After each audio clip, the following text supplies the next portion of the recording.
Welcome back to Crime Scene 24/7. If you're new here, hit subscribe now so you don't miss our daily deep dives. She was 13 years old and could do little more than a toddler. Melanie Granados was found unresponsive inside a Tempe home after relatives say she had been confined for days in a makeshift enclosure built from a bunk bed and baby gates. Investigators say the structure was filthy, full of feces, and the girl's body bore bruises in various stages of healing. Her grandmother, Virginia Lugin, has been charged in connection with the abuse. Police say Lugin at first told them Melanie had fallen downstairs and delayed seeking medical help. The girl was rushed to a hospital and died the next day. Authorities later ruled the death a homicide. As detectives searched the house, they uncovered notebooks, injured skin, and the cramped cage where Melanie had been forced to live. Details that prompted a grand jury indictment and shocked a community trying to understand how a vulnerable child could be treated this way in her own home. Tonight, we'll walk through what investigators found, who has been charged, and why this case has raised urgent questions about oversight, family custody, and how we protect those who cannot protect themselves. It was a quiet August afternoon in Tempe, Arizona, when a frantic 911 call shattered the silence. On the line was a woman claiming her granddaughter had fallen down a flight of stairs and wasn't breathing. Paramedics rushed to the modest single-story home on South Gentilly Lane, but nothing could prepare them for what they were about to see. Inside a small bedroom, emergency responders found 13-year-old Melanie Granados, frail, motionless, and barely clinging to life. Her body was covered in bruises and abrasions, and her breathing was shallow. But what caught their attention wasn't just her condition, it was where she was found. Against the far wall stood a crude enclosure made from metal bed frames, plywood, and baby gates. It wasn't a bedroom, it was a cage. The floor was smeared with feces. There was no bedding, no ventilation, and no sign Melanie had left the enclosure in days. One officer later described it as an animal pen, but for a human child. As paramedics rushed Melanie to the hospital, police began questioning the woman who had called 911, Virginia Lugin, her 51-year-old grandmother and legal guardian. Lugin repeated the same story. Melanie had fallen. She had panicked. She didn't mean for this to happen. But detectives were already skeptical. Within hours, doctors confirmed their worst fear. Melanie's injuries weren't consistent with a fall. They were the result of prolonged abuse. Old scars told the story of past beatings. Newer wounds suggested she had been restrained, and the cause of death a fatal combination of malnutrition, dehydration, and untreated trauma. Neighbors were stunned. "We had no idea a child even lived there," one said. "She never came outside. The windows were always covered." Others recalled hearing muffled crying late at night, but they dismissed it as a TV or an argument. The police chief later described the scene as one of the most disturbing acts of child abuse our department has ever seen. And yet, the horror was just beginning. Because when investigators returned to the home with a search warrant, they found something that would change the entire direction of the case. Inside a locked cabinet, detectives discovered a notebook, and what was written inside raised chilling new questions about just how long Melanie had been living in that cage. Detectives from the Tempe Police Department immediately sealed off the home as a crime scene. The cage where Melanie was found was carefully dismantled, photographed, and logged as evidence. Forensic teams collected samples from every surface: blood, hair, fingerprints, while crime scene analysts documented the squalid conditions that told a story of prolonged captivity.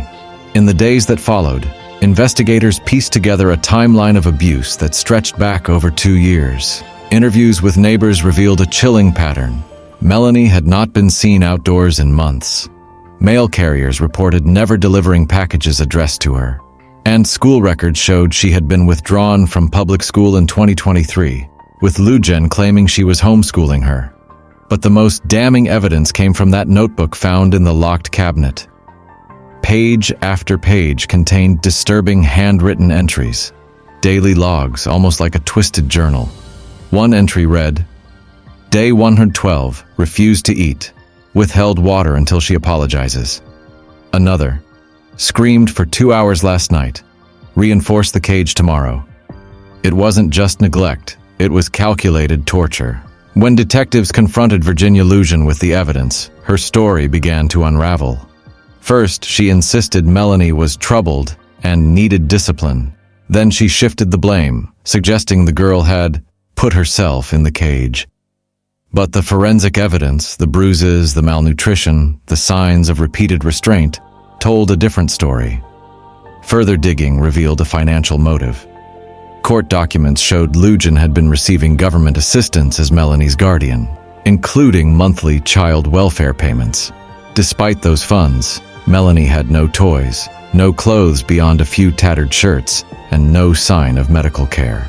Detectives believed the girl had been imprisoned and neglected so Lujan could continue collecting money. A breakthrough came when forensic technicians extracted data from Lujan's phone. In a series of text messages to a relative, she described Melanie as a problem child and complained about the cost of keeping her alive. In one chilling message, she wrote, "If she keeps acting out, I'll handle it my way." And perhaps the most haunting detail of all, a time-stamped video taken just 3 weeks before Melanie's death, showing the girl curled in the corner of the cage, whispering for help. But it was what police discovered in the backyard, buried beneath a thin layer of soil, that turned this from a case of child abuse into something far darker. Her name was Virginia May Lujan, a 64-year-old grandmother who for years had been described by neighbors as quiet, polite, and even church-going. On the surface, nothing about her suggested the capacity for cruelty. But behind the locked doors of her modest Tempe home, a very different reality was unfolding. Investigators began to piece together Lujan's life, and in doing so, they uncovered a disturbing portrait of obsession, control, and resentment. Friends from her church group described her as overly strict and always complaining about the responsibility of raising her granddaughter. One former friend even recalled a chilling statement Lujan made just months before Melanie's death. "I didn't sign up to raise anyone's mistake. If she doesn't learn her place, she'll wish she had." Court records revealed a complicated family history. Melanie's mother, Lujan's daughter, had lost custody due to substance abuse issues. Lujan stepped in as guardian in 2021, but instead of providing care, she began isolating Melanie almost immediately. She withdrew her from school, cut off contact with friends and relatives, and told neighbors she had been sent to live with an aunt. Psychologists who later reviewed the case suggested Lujan exhibited classic signs of narcissistic abuse and coercive control. Her need for dominance, paired with a deep-rooted resentment of her role, created a dangerous environment for any child in her care. But there was another layer investigators hadn't anticipated: Lujan's online activity. For months before Melanie's death, she had been frequenting extremist parenting forums and private Facebook groups where users advocated for extreme discipline and breaking disobedient children. Many of the posts she engaged with justified physical restraint, even confinement, as tough love. Detectives also uncovered several disturbing purchases on her online order history: heavy-duty padlocks, reinforced metal bars, and industrial zip ties. Combined with the cage's custom-built design, it became clear this wasn't a spontaneous act. It had been planned and engineered over time. Former classmates of Melanie, contacted by police, painted a heartbreaking picture. They described a cheerful, talkative girl who became withdrawn and fearful after moving in with her grandmother. One classmate recalled Melanie whispering to her during lunch, "Grandma says I'm bad. I can't make noise or she'll lock me up." By now, the narrative was undeniable. This was not discipline. This was deliberate, systematic abuse. And it wasn't a single moment of violence. It was years of calculated cruelty that ended in a cage. But when police returned to search the property one final time, they made a discovery in the backyard that would reframe the entire investigation and suggest that Melanie may not have been the first victim. The arrest of Virginia May Lujan sent shockwaves far beyond Tempe. Overnight, the small Arizona suburb became the epicenter of a national conversation, one about abuse, neglect, and how so many warning signs had been ignored. As news of Melanie's death spread, crowds began to gather outside the Maricopa County Courthouse holding signs that read, "Justice for Melanie" and "Children are not experiments." Grieving neighbors lit candles along the fence of Lujan's property. Some placed stuffed animals and handwritten notes while others left messages of anger, demanding to know how a 15-year-old girl could be caged and starved to death without anyone stepping in. The outrage quickly reached lawmakers. Arizona's Department of Child Safety, DCS, came under intense scrutiny when it was revealed that multiple welfare checks had been requested in the 2 years before Melanie's death, none of which resulted in significant intervention. Neighbors had called police about strange screaming and chains rattling inside the home.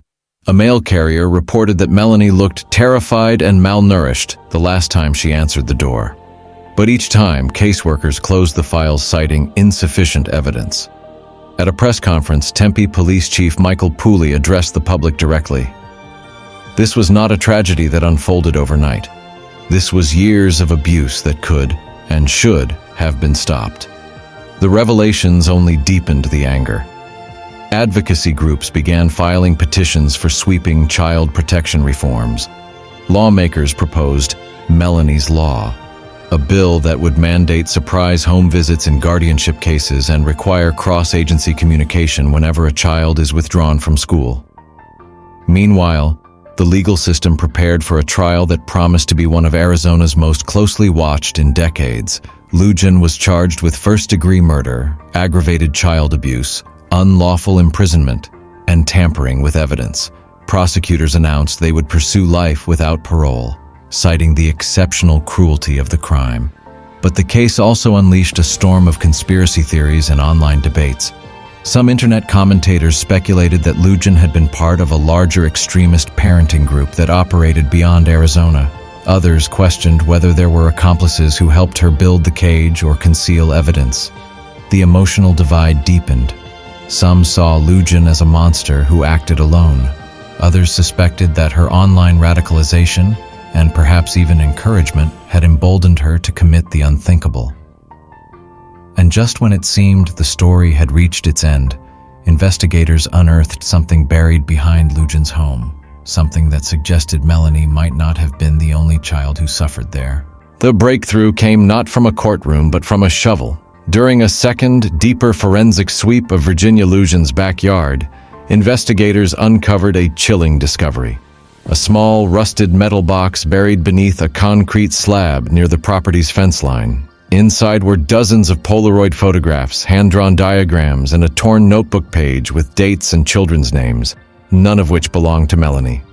At first, detectives thought they had stumbled upon unrelated junk, but forensic analysis told a darker story. Some of the photos showed cages similar to the one Melanie had been locked in, while others appeared to depict different rooms and unfamiliar children. The drawings contained detailed measurements of homemade enclosures and notes referencing obedience trials and quiet days. Even more disturbing was what they found on Lujan's old computer hard drive, seized during the initial arrest. Hidden in an encrypted folder was a series of messages exchanged on a private online forum dedicated to extreme discipline. One message, dated 8 months before Melanie's death, read, "Phase 3 begins once silence is learned. The cage is not punishment, it's transformation." Digital forensics traced several usernames linked to the conversation back to IP addresses in Texas, Florida, and Utah. Suddenly, investigators were faced with a new possibility. Lujan might not have acted entirely alone. Instead, she could have been part of a shadowy online network, a disturbing subculture where abusive guardians shared methods, techniques, and even trophy photos of their victims.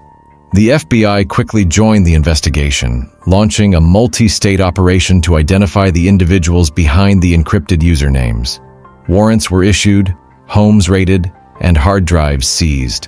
While no arrests were made immediately, officials confirmed that at least 3 active investigations were underway involving suspected abuse cases eerily similar to Melanie's. The revelations sent shockwaves through the public once again. For months, people had believed this was the story of one unhinged grandmother.